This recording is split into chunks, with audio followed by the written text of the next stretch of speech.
जब से दिल्ली में आम आदमी पार्टी की सरकार बनी है, दिल्ली के 2 करोड़ लोगों के साथ मिलके और अलग अलग सरकारी एजेंसीज के साथ मिलके, केंद्र सरकार के साथ मिलके बहुत सारे कदम उठाए गए हैं, जिसकी वजह से दिल्ली के अंदर पिछले 8 सालों में प्रदूषण में काफ़ी कमी आई है। मैं ये नहीं कहूँगा कि आज की सिचुएशन आइडियल सिचुएशन है, लेकिन ये दिखाता है कि जिस रास्ते पे हम चल रहे हैं वो रास्ता सही है। 2014 के मुकाबले आज 2023 में 30% पोल्यूशन में कमी आई है। अमूमन देखने में आया कि अन्य राज्यों में या अन्य शहरों में समय के साथ प्रदूषण बढ़ा है, विकास की एक्टिविटीज़ के साथ प्रदूषण बढ़ा है, लेकिन दिल्ली में 30% पोल्यूशन की कमी है। 2014 में PM 2.5 149 होता था, आज PM 2.5 103 है। 2014 में PM 10 324 होता था, आज 223 है। तो लगभग 30% प्रदूषण में कमी आई है। एक और आंकड़ा मैं देना चाहता हूं कि 2016 में प्रदूषण के हिसाब से अच्छी हवा 109 दिन होती थी। 365 में से 109 दिन अच्छी हवा होती थी। ये संख्या बढ़ के 163 हो गई है। अब साल में 163 दिन अच्छी हवा होती है। 2016 में जो सीवियर पोल्यूशन होता था, बहुत खराब, ऐसे 26 दिन होते थे। अब ये संख्या घट के केवल 6 दिन रह गए हैं, जो बहुत खराब दिन होते हैं पूरे साल में। इसी दिशा में हमने इसमें कैंपेन चलाया पिछले कई सालों से, युद्ध प्रदूषण के विरुद्ध। उसी कड़ी में अब सर्दियां आ रही हैं। सर्दियों में हम देखते हैं पोल्यूशन बढ़ता है। पोल्यूशन को सर्दियों में पोल्यूशन को कम करने के लिए एक 15 पॉइंट विंटर एक्शन प्लान बनाया है, लेकिन उसके पहले मैं आपका ध्यान कुछ जो स्टेप्स लिए गए पिछले कुछ वर्षों में उनकी तरफ ध्यान दिलाना चाहूँगा, जिसकी वजह से प्रदूषण कम हुआ। उसके बाद हम 15 पॉइंट एक्शन प्लान पे आएंगे। एक काम किया गया कि बसें, पहले दिल्ली में पिछले कई वर्षों से बसों की खरीद नहीं हुई थी और उसकी वजह से लगभग 15 साल कोई बसें नहीं खरीदी गई दिल्ली में। तो उसकी वजह से दिल्ली में बसों की काफ़ी कमी हो गई, पब्लिक ट्रांसपोर्ट खराब हो गया, लोग अपने प्राइवेट ट्रांसपोर्ट पे शिफ्ट करने लगे। लेकिन पिछले दिनों में, पिछले 2-3 साल में हमने बहुत बड़े स्केल के ऊपर न केवल बसें खरीदी हैं, बल्कि इलेक्ट्रिक बसें खरीदी हैं।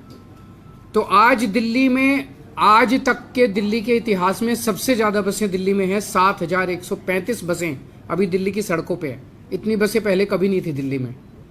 इनमें से 800 इलेक्ट्रिक बसें हैं। 2020 में हमने इलेक्ट्रिक व्हीकल पॉलिसी लॉन्च की थी, केवल बसों के लिए नहीं, सभी के लिए, प्राइवेट सेक्टर के लिए भी। और ये पॉलिसी देश ने, दुनिया भर में इसकी सराहना हो रही है। और आज दिल्ली के अंदर जितने बड़े स्केल के ऊपर इलेक्ट्रिक व्हीकल्स खरीदे जा रहे हैं, ये शायद पूरी दुनिया में सबसे ज़्यादा है। आज जितने व्हीकल्स रजिस्टर होते हैं, नए व्हीकल्स आज जितने खरीदे जाते हैं दिल्ली में, उसमें 17% व्हीकल्स व्हीकल्स खरीदे जाते हैं। जैसे जैसे विकास होता है वैसे वैसे पेड़ कटते हैं, सड़कें बनती हैं, बिल्डिंग्स बनती हैं। और देखा गया कि अलग अलग शहरों के अंदर जैसे जैसे विकास होता है वैसे वैसे जो हरित क्षेत्र है उसमें कमी आती है, पेड़ों में कमी आती है। दिल्ली में उल्टा हो रहा है। दिल्ली में 2013 में 20% पेड़ थे, जो कि अब बढ़ के 23% हो गए हैं। कम होने की बजाय 3% बढ़ गए हैं। ये बड़े शहरों में अगर लिया जाए तो ये सबसे ज्यादा दिल्ली के अंदर आज ग्रीन कवर है। एक हमने ट्री ट्रांसप्लांटेशन पॉलिसी बनाई थी। कई बार हमें अलग अलग प्रोजेक्ट्स, बड़े प्रोजेक्ट्स के लिए पेड़ काटने की अनुमति देनी पड़ती है। कई पेड़ ऐसे होते हैं जो कई कई साल, कई 100 200 साल पुराने पेड़ होते हैं, बड़े बड़े पेड़ होते हैं, घने पेड़ होते हैं। ऐसे पेड़ों को अगर काट दिया जाए तो बहुत गलत है। तो हमने ये कंपलसरी कर दिया कि उसे आपको काटना नहीं है, उसे आप जड़ों के साथ आप उसको निकालेंगे और कहीं और ले जाके उसको लगा देंगे। इसका भी बड़ा अच्छा असर पड़ा है ट्री ट्रांसप्लांटेशन पॉलिसी का। दिल्ली में 2 थर्मल पावर प्लांट्स थे, उन दोनों को बंद कर दिया गया। तो आज दिल्ली देश का अकेला शहर है जहां पे कोई थर्मल पावर प्लांट, कोयला आधारित थर्मल पावर प्लांट नहीं है। डस्ट पोल्यूशन करने वालों के ऊपर खूब हैवी जुर्माना लगाया जा रहा है और वेब पोर्टल के जरिए उनका रियल टाइम मॉनिटरिंग की जा रही है। 1727 रजिस्टर्ड इंडस्ट्रियल यूनिट्स हैं दिल्ली में। पहले ये पोल्यूटिंग फ्यूल यूज करती थी, अब इन सबको पीएनजी पाइप्ड नेचुरल गैस पे शिफ्ट कर दिया गया है। पहले दिल्ली में लंबे लंबे पावर कट लगा करते थे हमारी सरकार बनने के पहले, 7-7, 8-8 घंटे के। लोगों को जनरेटर चलाने पड़ते थे, उस जनरेटर से धुआं उठता था। अब दिल्ली में 24 घंटे बिजली आती है जिसकी वजह से कोई धुआं नहीं उठता, कोई जनरेटर का इस्तेमाल की जरूरत नहीं पड़ती। और केंद्र सरकार ने दिल्ली के दोनों तरफ पेरिफेरल एक्सप्रेसवे बनाए हैं, तो जो व्हीकल्स दिल्ली के लिए डेस्टाइंड नहीं है, दिल्ली में उनका काम नहीं है, और पहले दिल्ली से केवल क्रॉस करके यूपी जाया करते थे या यूपी से, वो व्हीकल्स अब पेरिफेरल एक्सप्रेसवे इस्तेमाल करके निकल जाते हैं। वो दिल्ली के अंदर एंटर नहीं करते, जिससे पोल्यूशन में कमी आई है। अब हम आते हैं इस साल के विंटर एक्शन प्लान पे। 15 पॉइंट विंटर एक्शन प्लान है। पहला पॉइंट है कि हमने 13 हॉटस्पॉट्स आइडेंटिफाई किए हैं जहां पोल्यूशन ज्यादा होता है। हर हॉटस्पॉट के लिए एक स्पेशल एक्शन प्लान बनाया गया है और उसके लिए एक वॉर रूम बनाया गया है। 13 स्पेशल टीम्स बनाई गई हैं और वहां पे पोल्यूशन को डाउन रखने के लिए स्पेशल फोकस किया जाएगा। दिल्ली में पराली जलाने को कम करने के लिए पूसा द्वारा बनाया गया बायोडिकम्पोजर पिछले 3 सालों से हम इस्तेमाल कर रहे हैं। उसके नतीजे काफ़ी अच्छे आए हैं। पिछले साल हमने 4400 एकड़ में बायोडिकम्पोजर का इस्तेमाल किया था। इस साल 5000 एकड़ में बायोडिकम्पोजर का इस्तेमाल किया जाएगा। डस्ट पोल्यूशन को कम करने के लिए कई सारे स्टेप्स उठाए हैं। एक तो ये जो कंस्ट्रक्शन साइट्स हैं, उन कंस्ट्रक्शन साइट्स पे निगरानी रखने के लिए स्पेशल टीम्स बनाई गई हैं। 591 टीम हैं। 500 स्क्वायर मीटर से ज़्यादा निर्माण साइट्स वाले डस्ट कंट्रोल करने के लिए उनको वेब पोर्टल पे रजिस्टर करना पड़ेगा।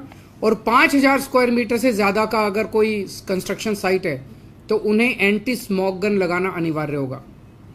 सड़कों पे भी जो सफाई करते टाइम धूल उड़ती है, उसके लिए 82 मैकेनिकल रोड स्वीपिंग मशीन्स लगाई गई हैं। 530 वाटर स्प्रिंकलिंग मशीन लगाई गई हैं और 258 एंटी स्मॉग गन सड़कों के ऊपर चलेंगी विंटर के दौरान। जो व्हीकल से पोल्यूशन होता है उसको कंट्रोल करने के लिए पीयूसी सर्टिफिकेट्स की जांच करने के लिए और 10 साल से पुराने डीजल व्हीकल और 15 साल से पुराने पेट्रोल व्हीकल्स को प्रतिबंध के कंप्लायंस के लिए 385 टीम्स गठित की गई हैं। जो कंजेस्टेड एरियाज है, जहां ट्रैफिक ज़्यादा रहता है, वहां पे व्हीकल खड़ा हो जाता है और व्हीकल खड़ा होकर वहां पे पोल्यूशन करता है, ऐसे 90 सड़कों की पहचान की गई है और वहां पे ऑल्टरनेट रूट्स प्रोवाइड करे जाएंगे। उसको प्रचारित किया जाएगा कि आप इसको अवॉइड कीजिए, इस सड़क को आप यहां से निकल सकते हैं। खुले में कूड़ा जलाने पे प्रतिबंध है और 611 टीमों का गठन किया गया है जो इसके ऊपर निगरानी रखेंगी। मैंने जैसे कहा कि 1727 इंडस्ट्रियल यूनिट्स हैं रजिस्टर्ड, जो कि अब पीएनजी नॉन पोल्यूटिंग फ्यूल का इस्तेमाल कर रही हैं। इसकी निगरानी के लिए 66 टीमों का गठन किया गया है। एक ग्रीन वॉर रूम बनाया गया है 24 घंटे, जिसके जरिए निगरानी रखी जाएगी। ग्रीन दिल्ली ऐप जो लॉन्च किया गया था उसका बड़ा सक्सेसफुल रिस्पांस रहा है। 3 साल पहले लॉन्च किया गया था। इसमें लगभग 70,000 शिकायतें आईं, जिसमें से 90% 63,000 शिकायतों का निपटारा कर दिया गया है। हम दिल्ली के लोगों को अपील करेंगे कि एंड्रॉयड और iOS के ऊपर ये ग्रीन दिल्ली ऐप है, उसे जरूर डाउनलोड करें और कहीं भी किसी भी तरह की अगर दिल्ली में प्रदूषण करती हुई एक्टिविटी दिखाई दे उसको इस ऐप पे भेजें, हम उस पर तुरंत कार्रवाई करेंगे। Real time source apportionment study IIT Delhi और DPCC के साथ की जा रही है और उसके लिए राउज एवेन्यू में सर्वोदय बाल विद्यालय में एक सुपर साइट बनाई गई है। उसके जो डेटा है उसके साथ उसको इस्तेमाल करके हम जगह जगह एक फोकस्ड तरीके से एक्शन बना कर पाएंगे। पटाखों के ऊपर फिर से इस साल प्रतिबंध लगाया गया है और ग्रीन कवर बढ़ाने के लिए टोटल 1 करोड़ से ज्यादा नए पौधे लगाए जाएंगे, जिसमें से 52 लाख पौधे दिल्ली सरकार लगाएगी। इको वेस्ट के लिए, ई वेस्ट के लिए 20 एकड़ जमीन पे होलंबी कला में एक ई वेस्ट पार्क बनाया जा रहा है और उसमें गति तेज लाने के लिए कंसल्टेंट की नियुक्ति कर दी गई है। जन जागरूकता अभियान चलाया जाएगा जिसमें run against pollution, red light on, गाड़ी ऑफ, ये सब कैंपेन्स चलाए जाएंगे। पोल्यूशन कोई बाउंड्रीज नहीं देखता। हरियाणा की हवा इधर दिल्ली आती है, दिल्ली की हवा यूपी जाती है। तो आसपास के सभी स्टेट्स के साथ मिलके हमारी कोशिश है कि हम पोल्यूशन की गतिविधियों, पोल्यूशन को कम करें। इसमें सेंट्रल CAQM जो है उसके साथ भी मिलके, centre for science and environment का डेटा बताता है कि दिल्ली में जो पोल्यूशन है वो 31% दिल्ली के इंटरनल सोर्सेज की वजह से है और 69% जो है वो बाहर के सोर्सेज की वजह से है। तो बाहर के आसपास के स्टेट्स से हमारी अपील है कि जितने दिल्ली में व्हीकल्स आते हैं वो CNG के ऊपर करें। दिल्ली में आसपास के जो एरियाज हैं, दिल्ली के NCR के एरियाज हैं, वहाँ पे पोल्यूटिंग फ्यूल वाली इंडस्ट्रीज को PNG में शिफ्ट किया जाए। ईंट भट्टे वाले जो हैं, ईंट भट्टे को जिगजैग टेक्निक होती है जिसमें पोल्यूशन नहीं होता, उस पर शिफ्ट किया जाए। 24 घंटे बिजली अगर होगी NCR में तो डीजल जनरेटर की जरूरत नहीं पड़ेगी, वो भी किए जाएं। NCR एरिया के अंदर भी पटाखों के ऊपर पूर्ण प्रतिबंध होना चाहिए। और जो ग्रैप है, आखिरी पॉइंट, ग्रैप को पूरी शिद्दत के साथ लागू किया जाएगा। अब ग्रैप में CAQM के जरिए और सेंट्रल गवर्नमेंट के अन्य एजेंसीज के जरिए 3 दिन बाद का वो पता चल जाता है, ये पूर्वानुमान फोरकास्ट होता है, तो उसके बेसिस पे ग्रैप को लागू किया जाता है जिससे कि पोल्यूशन को पहले से कंट्रोल किया जा सके। तो ये कुछ एक मेजर्स हैं। अगर आपके कोई क्वेश्चंस हैं तो। सर, पराली को लेकर अभी आप क्या स्थिति देख पा रहे हैं? रियल टाइम सोर्स आपका क्या कह रहा है? पड़ोसी राज्यों में कई जगह खबर आई है कि चलने लगी है। देखिए, पंजाब का मैं थोड़ा सा बताना चाहता हूँ। पिछले साल हमारी मार्च में सरकार बनी थी, तो 6-7 महीने हमें मिले। पिछले साल पंजाब का डेटा ये दिखाता है कि 6-7 महीने में जो भी स्टेप्स लिए गए थे उससे 30% उसके पहले साल के मुकाबले 30% पराली कम जली थी। ये सरकारी आंकड़े बताते हैं। इस साल भगवंत मान सरकार ने कई सारे स्टेप्स उठाए हैं। एक है डाइवर्सिफिकेशन ऑफ क्रॉप्स, कि आप चावल की जगह दूसरी क्रॉप उगाइए, उससे पानी भी बचेगा पंजाब का और उससे स्टबल बर्निंग भी वो होगी। उसका काफ़ी अच्छा रिस्पॉन्स है। दूसरा है चावल की वैरायटीज़, शॉर्ट टर्म वैरायटीज़ हैं, उसमें PL 126, 127, 128 और एक बासमती, इसके ऊपर फोकस किया गया है कि इसको इस्तेमाल किया जाए। तो ये शॉर्ट टर्म वैरायटी जो है इसमें कम स्टबल होती है और स्टबल को डिस्पोज करने के लिए पीरियड ज़्यादा मिल जाता है, तो उसमें जलाने की ज़रूरत नहीं पड़ती। तो इसका भी काफ़ी अच्छा रिस्पॉन्स है। इस बार काफ़ी लोगों ने इसको इस्तेमाल किया है। दूसरा XC2 मैनेजमेंट जो है स्टबल बर्निंग का, उसके लिए डिस्ट्रिक्ट वाइज कुछ कंपनीज ने आगे आके, इंडियन ऑयल है, एक जर्मन कंपनी है, उन लोगों ने आगे आके कुछ डिस्ट्रिक्ट्स को, जैसे इंडियन ऑयल ने शायद संगरूर को अडॉप्ट किया है, तो वो पूरी की पूरी उस डिस्ट्रिक्ट में जितनी स्टबल होगी वो उसको खुद लेके जाएंगे ट्रांसपोर्ट, और उसको बिजली में या खाद में कन्वर्ट करेंगे। तो इस तरह के कई सारे और स्टेप्स लिए गए हैं। तो अभी एग्जैक्ट डेटा कहना कि इस बार स्टबल कितना कम जलेगा कहना मुश्किल है, लेकिन मेरे हिसाब से काफ़ी इम्प्रूवमेंट होना चाहिए। सर, ये तैयारी जो आपने की है, मतलब क्योंकि 28 अलग-अलग विभागों से आपने बात की है, जो क्लाउड सीडिंग की बात हो रही थी, अगर जरूरत पड़ेगी उसके लिए कितना तैयार है? और मुझे लगता नहीं कि इस साल हम कर पाएंगे। वो एक आइडिया आया था, एक्सपर्ट्स की टीम आई थी, उनके साथ हमने चर्चा की थी, CIA की टीम आई थी उसमें, लेकिन थोड़ा समय लगेगा। तो इस साल हो पाएगा ऐसा नहीं है। सबसे खराब क्योंकि प्रेडिक्शन क्या है, किस तरीके की जानकारी मिलेगी, कब से दिल्ली का आबोहवा थोड़ी खराब? देखिए, नॉर्मली देखने में आया है कि 15 तारीख के बाद से जब पराली जलनी चालू होती है और हवाएं जो हैं वो इस तरफ आती हैं, तब पोल्यूशन थोड़ा थोड़ा बढ़ना चालू होता है दिल्ली का। इस साल देखते हैं कि पड़ोसी राज्यों में जो स्टबल बर्निंग है अगर वो कम हुई तो जाहिर तौर पे इस बार पोल्यूशन की इंसिडेंस भी कम होगा। सर, 1 तारीख से जैसे ग्रैब लागू हो जाएगा तो डीजल जनसेट बंद होगा, कंसर्न ये रहता है जो हाई राइज बिल्डिंग में रहते हैं दूसरी जगहों पर रहते दिल्ली में तो होते नहीं है। एनसीआर के लिए मेरी अपील है आसपास के राज्यों से कि अगर आप 24 घंटे बिजली सप्लाई करेंगे तो उनको डीजी सेट्स इस्तेमाल नहीं करने हैं। पड़ेंगे। सवाल इसमें ये भी है कि आप तो काम कर रहे हैं, अगर नेबर स्टेट में काम नहीं होता, हालांकि आप लोग चिट्ठियां लिखते हैं उसका जवाब आता नहीं, आप लोग ये कहते हैं, इस बार कैसे उसको हम CAQM से भी बात करेंगे, जो वो कमेटी है कुट्टी साहब की, उनसे भी बात करेंगे।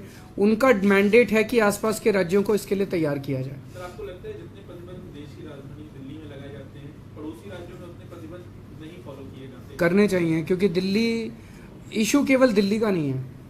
दिल्ली में जैसे हम जिम्मेदारी के साथ काम कर रहे हैं, हरियाणा के लोग हैं उनको भी साफ़ हवा मिलनी चाहिए, पंजाब के लोग हैं उनको भी साफ़ हवा मिलनी चाहिए, यूपी के लोग हैं उनको भी साफ़ हवा मिलनी चाहिए। क्योंकि दिल्ली देश की राजधानी है, मीडिया का सबसे ज़्यादा फोकस दिल्ली पे होता है। सो थोड़ा सा फोकस अगर आप लोग भी अपना आसपास शिफ्ट करोगे तो वो भी तेज़ी से काम करेंगे। एक संयुक्त मीटिंग होनी चाहिए क्योंकि वो भी होनी चाहिए। मुझे लगता है कि अगर सभी की मीटिंग अगर या तो CAQM बुला ले या केंद्र सरकार बुला ले तो उसके ऊपर एक जॉइंट प्लान बनाया जा सकता है। Sir, would you like to take a question on the politics in Punjab about Aam Aadmi Party, the constant fight that is happening between AAP and Congress, with Congress leaders being arrested, and they have approached their high command to say that we are not happy with the way Bhagwant Mann is acting, and they are calling it vendetta. It is also putting a question mark on your alliance. पहली चीज़ तो मैं ये clear कर दूं कि आम Aadmi party India alliance के प्रति कमिटेड है और आम आदमी पार्टी बिल्कुल किसी भी हालत में इंडिया अलायंस से अलग नहीं होगा और अलायंस के धर्म को निभाने के लिए हम पूरी तरह से कटिबद्ध हैं। कल मैंने सुना था कि नशे की वजह से किसी पर्टिकुलर नेता या किसी पर्टिकुलर व्यक्ति को पंजाब पुलिस ने गिरफ्तार किया था। मेरे पास डिटेल्स नहीं है, डिटेल्स के लिए आपको पंजाब पुलिस से बात करनी पड़ेगी। They can only provide you the details of the case, why he was arrested etcetera. But the government in Punjab, Bhagwant Mann government is committed, Aam Aadmi Party government is committed to जो नशा है, नशे को ख़त्म करने के लिए हम बिल्कुल कमिटेड है, क्योंकि नशे ने हमारे युवाओं को, पूरी एक पीढ़ी को बर्बाद कर दिया है। जिस स्केल के ऊपर नशा है आप इमेजिन भी नहीं कर सकते। तो उसके खिलाफ एक जो जंग छिड़ी हुई है, उस जंग में फिर कोई कितना भी बड़ा आदमी हो, कितना भी छोटा आदमी हो, उसे फिर बख्शा नहीं जाएगा। लेकिन मैं किसी भी इंडिविजुअल केस और किसी भी इंडिविजुअल के ऊपर टिप्पणी नहीं करना चाहूँगा, बिकॉज डिटेल्स मेरे पास नहीं है। डिटेल्स के लिए आपको पंजाब पुलिस से बात करनी पड़ेगी। सर आपने तमाम मीटिंग में बात रखी थी कि सीट शेयरिंग फार्मूला जल्द से जल्द तय होना, 30 तारीख तक का कहा था, वो हो नहीं पाया। आपको नहीं लगता कि ये कंफ्यूजन जो इसी वजह से क्रिएट हो रही है स्टेट? मुझे लगता है थोड़ा टाइम दीजिए, हो जाना चाहिए, हो जाएगा। सर अलायंस को लेकर इसलिए भी सवाल उठ रहा है कि अब पटना से ये मांग आ रही है कि इस बार प्रधानमंत्री बिहार से होना चाहिए, आरजेडी की तरफ से ये मांग आ रही है। आप लोगों ने तय अभी नहीं किया है इंडिया अलायंस में, लेकिन अलग अलग जगह से इस तरह की मांग आ रही है। देखिए, हमारा तो हमेशा एक ही स्टैंड रहता है कि हमें ऐसी व्यवस्था तैयार करनी है कि इस देश के 140 करोड़ लोग, एक एक आदमी फील करे कि वो प्रधानमंत्री है। हमें लोगों को एम्पावर करना है, हमें किसी एक व्यक्ति को एम्पावर नहीं करना है। Thank you.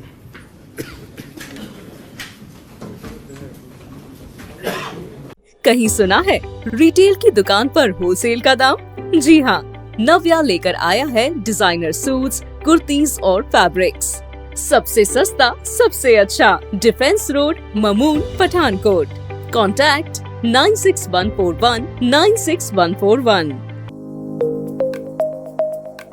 प्रभ दयाल गजाधारी ज्वेलर्स, जो है पिछले 75 सालों से आप सभी का भरोसा, आपकी खुशियों के साथ। आशा पूर्णी मंदिर, पठानकोट से मनचंदा टावर, ढलोजी रोड। प्रभ दयाल गजाधारी ज्वेलर्स, जो है पिछले 75 सालों से आप सभी का भरोसा, आपकी खुशियों के साथ। आशा पूर्णी मंदिर, पठानकोट से मनचंदा टावर, डलहौजी रोड। प्रभ दयाल गजाधारी ज्वेलर्स, जो है पिछले 75 सालों से आप सभी का भरोसा, आपकी खुशियों के साथ। आशा पूर्णी मंदिर, पठानकोट से मनचंदा टावर, ढलोजी रोड। इंटरनेट की दुनिया का है ये बादशाह, जियो का जादू फैले हर जगह। दाम दम भी है, स्पीड में दम भी है, एंटरटेनमेंट का धड़का लगा। अब हर घर चलेगा, हर घर चलेगा, हर घर चलेगा जियो फाइबर। हर घर अब हर घर जियो फाइबर। अब हर घर अब हर घर जियो फाइबर। अब हर घर अब हर घर जियो फाइबर। अब हर घर अब हर घर जियो फाइबर। टीवी पर लेटेस्ट एपिसोड मिस हो जाए तो जियो टीवी में जाकर उसे कभी भी चलाए। 550 से अधिक टीवी चैनल्स और हॉटस्टार, सोनी लिव, जी जैसे ऐप्स का भंडार। अल्ट्रा हाई स्पीड से एंटरटेनमेंट मिलेगा मजेदार। 0 security deposit, set top box भी मिलेगा फ्री। जब प्लान शुरू हो सिर्फ 399 से, तो बजट की नो वरी।